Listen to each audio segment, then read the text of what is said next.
My topic is government bailouts, and a government bailout is characterized by an event in which the government spends a large sum of money to save a business from bankruptcy. They do this because usually the business plays a large part in our economy in keeping it moving.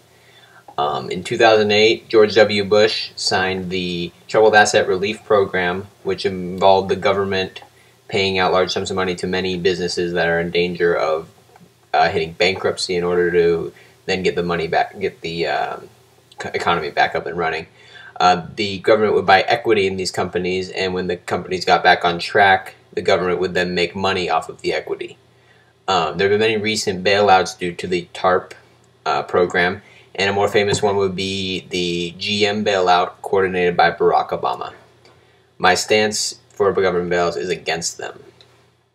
First argument is that bailouts will raise income tax based on this video from Money Talks News with Stacy Johnson. Unless you've been in a coma, you've probably heard the cost of the bailout, $700 billion. What you haven't heard much about yet is the indirect cost you could be paying for years to come. For example, income taxes. Adding the bailout cost to an already bloated budget could potentially leave the government with $1 trillion deficit. Reducing it without raising income taxes won't be easy. For Money Talks, I'm Stacy Johnson. My second argument against government bailouts is that they will increase the government debt, which is already very large.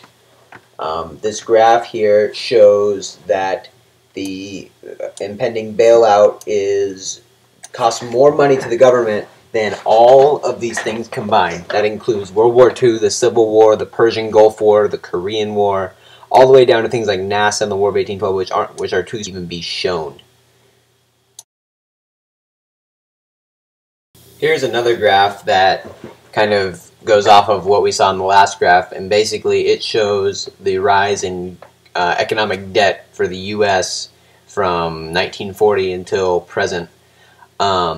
Since we saw in the last graph that the bailout cost us $8.5 trillion, you can see a large spike between 2008 and 2010 at the very end of the graph there, and that is due to the large sums of money to pay to bail out these companies.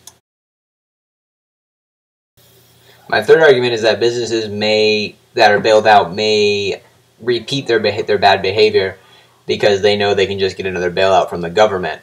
An example of this would be the bailout of General Motors. The price per share of their company has dropped 33% since their bailout. Presently, GM stocks are at about $20 per share, and in order for the U.S. to ever make a profit on that bailout, they'd have to raise their share prices to about $53. That's an enormous increase that would have to happen, and since the downward trend that we've been seeing from GM, it doesn't look like that's going to happen. They're going to need a second bailout. Based on all the research I've done on the topic of government bailouts, I've decided that I'm going to be against them, as they seem to be a detriment to the U.S. citizens and the economy, and these are something we can do without.